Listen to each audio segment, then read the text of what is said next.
Қайырлы күн, құрметті білім алушылар. Бүгін біз сіздермен шейп файлдарды және ол жақтағы атрибутивті деректерді Google Earth Engine платформасына қалай қосуды үйренеміз. Ең алдымен сіздер Assets атты бағанаға кіріп, өзіміздің дайын шейп файлды New батырмасының көмегімен шейп файлс атты бағанаға кіру арқылы жүктейсіздер. Яғни Select батырмасын басу арқылы, мысалы, өзімізге қажетті деректердің шейп файлдардың бірқатар түрлері тұрады, яғни бірқатар файлдар тұрады. CHX-тан бастап CPG-ға дейінгі файлдарды открытьті басамыз да, осы жақта оған жаңадан ат береміз. Мысалы, Қазақстан Regions, мысалы, 3 деп берсек болады. Осылардың барлығын келіскеннен кейін төменгі бөлігінде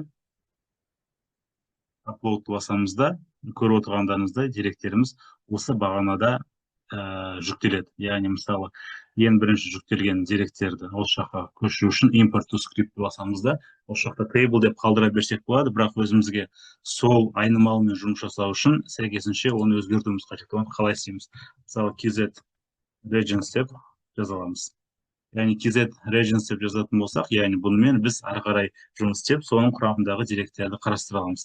Яғни осы деректерді көру үшін, ішкі құрылымын көру үшін, соның батырмасына, сілтемесіне басу арқылы біз ол жақта қандай деректер бар екендігін көре аламыз.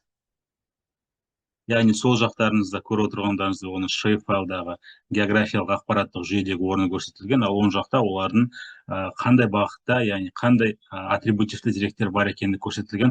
Алайда бұл көрсетілетін терезеде тек оң ғана негізгі объект нысан көрсетілген, яғни қалғандарын көру үшін біз келесідей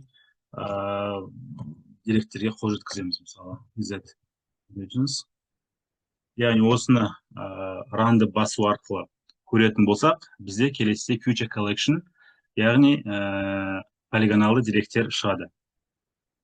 Осы жақта Properties'қа кіреміз да, мысалы, Properties, Futures, яғни әртүрлі деректерден құралғанды, 19 деректерден құралғанды көрініп тұр. Future, яғни әрбіреуін көру арқылы Properties, мысалы, Ұлытауская область деп шығып тұр. Ал соның құрамындағы деректермен жұмыс жасау үшін біз Aggregate Array батырмасын басамыз. Соған сәйкес Aggregate Array батырмасын басу үшін, мысалы, қараңыздар, Aggregate Array, және Local Name деп жазамыз. Array Local Name, яғни осыны жүргізетін болсақ, қандай деректерге қол жеткіземіз? Яғни list шығады бізде. List бұл жақта бізде барлық осы local name атты бағанадағы барлық деректер осы жақта көрсетілген. Енді осының құрамында кез келген бір облысты бөліп алу үшін біз жаңа айнымалы ашамыз. Мысалы, қандай облыс алайық? Түркістан облысын алайық, Түркістан Region. Келесі KZ Regions. Filter.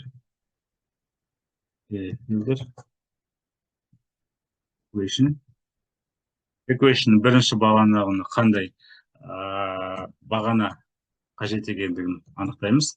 Екінші айнымалының мәніне біз ол қандай деректер екендігін көз жеткіземіз. Мысалы, Түркістанская облыс дегенді мышканың көмегімен алып, оперировать етіп. Енді осы деректерді біз карта бетіне шығару үшін алдыңғы сабақтарда көрініс тапқан map қолданысын, яғни map функциясын қолданамыз.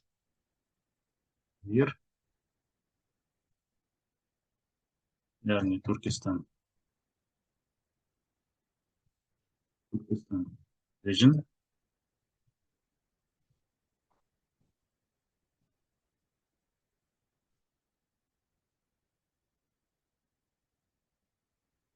Түркістан облысы деген жаңа ат береміз. Енді бұл деректерді қазір сәйкесінше ран батырмасын басатын болсақ, бізде карта өзгеріссіз орналады. Яғни бұл картамен жұмыс жасау үшін және біздің деректерге тура әкелу үшін біз қалай жасаймыз? Яғни map center object. Center object'қа біз сәйкесінше өзіміздің айнымалымызды, өзіміздің облысымызды және соған сәйкес сақталатын айнымалыны келтіреміз.